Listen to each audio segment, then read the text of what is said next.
Hey hello guys, welcome to my YouTube channel. So कैसे हो आप लोग? आई होप आप लोग बहुत अच्छे होंगे और मैं भी बहुत अच्छी हूँ। तो फ्रेंड्स, स्वागत है आपका हमारे चैनल में।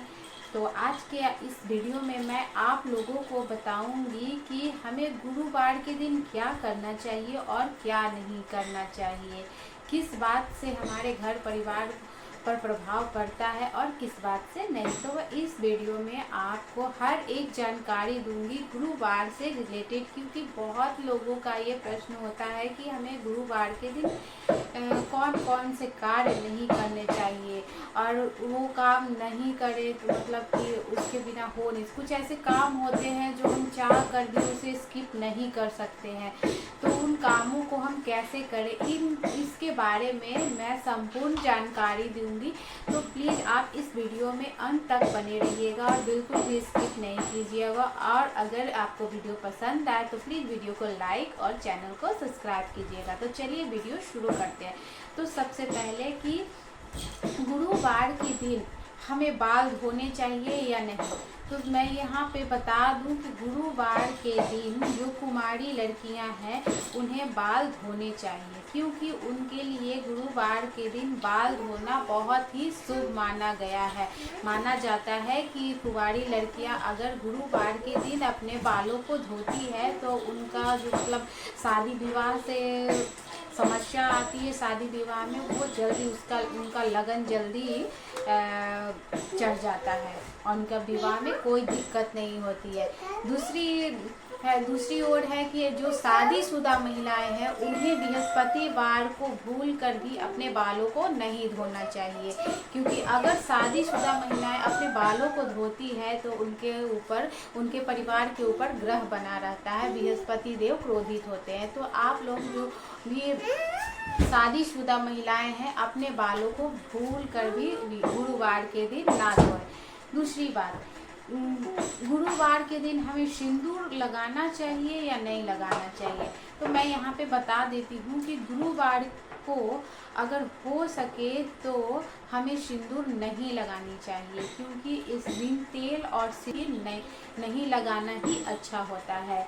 तीसरी बात, गुरुवार के दिन हमें कपड़े धोने चाहिए या नहीं धोने चाहिए, तो गुरुवार के दिन हमें कपड़े तो बिल्कुल भी नहीं धोने चाहिए और ना ही अपने कपड़े को धोबी के यहाँ धोने चाहिए। अगर आपको कपड़े धुलने भी है तो सिर्फ आप पानी में डालकर निकाल सकती हैं, बस उस दिन के लिए आप बस उतना ही वैसे ही कपड़ा धो सकते हैं। उसमें कोई भी डिटर्जेंट कोई भी सोप का यूज़ नहीं करिए तो ज़्यादा अच्छा रहेगा, क्योंकि उस दिन नहीं किया जाता है, कपड़े वगैरह नहीं धुलने चाहिए, पोछा भी नहीं लगाना चाहिए। अगर आपको पोछा लगाना भी है तो वो भी सिर्फ पानी से लगा सकते हैं, लेकिन उसमें कोई भी केमिकल जैसे कि फिनाइल लाइजोल कुछ भी डालकर आप पोछा ना लगाएं। उस दिन पोछा लगाना शुभ माना जाता है। इससे गुरुदेव की कृपा जो हमारे घर पे बनती है वो नहीं बनती और क्रोधित हो जाते हैं। तो आप क्या फर्क पड़ता है, अगर हम सप्ताह में एक दिन पोछा अपने घर में ना ही लगाए तो क्या फर्क पड़ता है। साफ सफाई भी उतनी ही करनी चाहिए जिससे कि हमारे घर में सब शुभ शुभ हो। ऐसा नहीं कि हम साफ सुथरा कर रहे हैं और उसी के कारण हमारे घर में अशुभता हो जाए। तो आप एक दिन स्किप कर लीजिए, ऐसा क्या हो जाएगा जो एक दिन पोछा नहीं है। अगर ज़्यादा ज़रूरी है तो आप पानी से पोछा लगा सकते हो।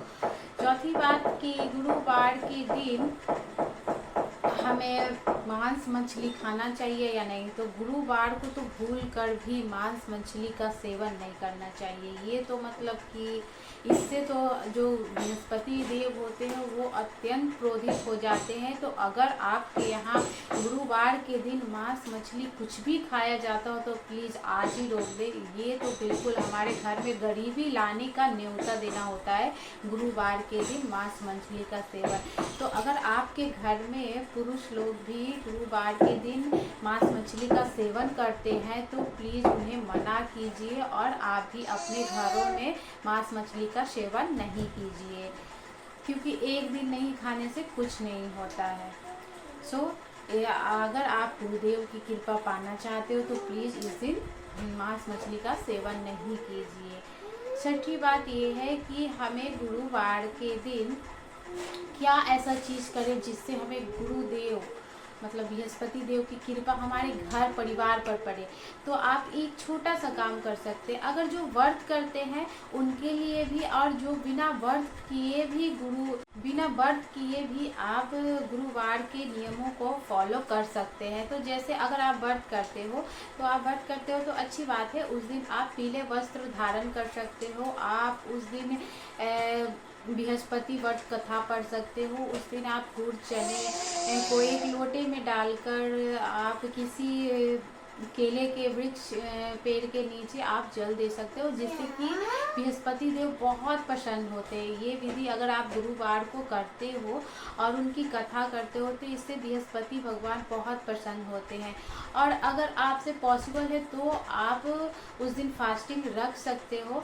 अगर आप आपको तो जिनके लिए पॉसिबल हो गुरु बृहस्पतिवार के दिन व्रत रखना तो वो जरूर रखें, लेकिन जिनके लिए पॉसिबल नहीं हो वो बिना व्रत रखे भी नियमों को फॉलो कर सकते हैं। इनसे भी आपके घर में बृहस्पति देव की कृपा बनी रहेगी। तो जो लोग व्रत नहीं रखना चाहते हैं वो लोग क्या क्या करें, तो आप लोग बस इतना ध्यान रखिए कि उस दिन जो व्रत नहीं रख रहे हैं तो आप रोज अपने नहाने के पानी में चुटकी भर हल्दी डालकर स्नान करें गुरुवार के दिन। और दूसरा चीज़ है कि उस दिन अपने माथे पे एक हल्दी का टीका जरूर लगाएं, जिससे कि हमारा बृहस्पति बहुत मजबूत होता है।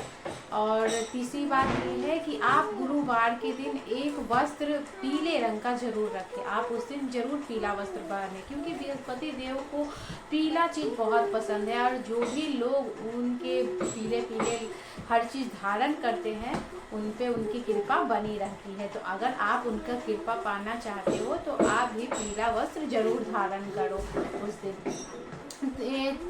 एक और सवाल आता है कि लोग पूछते हैं कि जैसे कि हम लोग बर्तन धोते हैं, तो बर्तन तो हम लोग अब शहर में रहते हैं तो सोप से ही धोते हैं या फिर लिक्विड से धोते हैं। अब राख तो आता नहीं है, राख कहाँ से मिलेगा। तो देखिए जितना हम बन सके उतना ही बढ़ाइए, और जो पॉसिबल नहीं है उसमें क्या कॉम्प्रोमाइज़ करना। तो हम लोग के यहाँ तो राख तो मिलेगा नहीं, तो कहाँ से हम लोग उसको बढ़ाएंगे। तो आप लोग बिल्कुल लिक्विड हो या फिर सोप हो उससे आप धो सकते हैं, लेकिन आप नहाने के पानी मतलब नहाना उस दिन साबुन भी आप स्किप कर सकते हो। पॉसिबल हो तो उस दिन साबुन स्किप कर सकते हो, आप ऐसे ही स्नान कर सकते हो। तो इन चीज़ों को अगर आप स्किप कर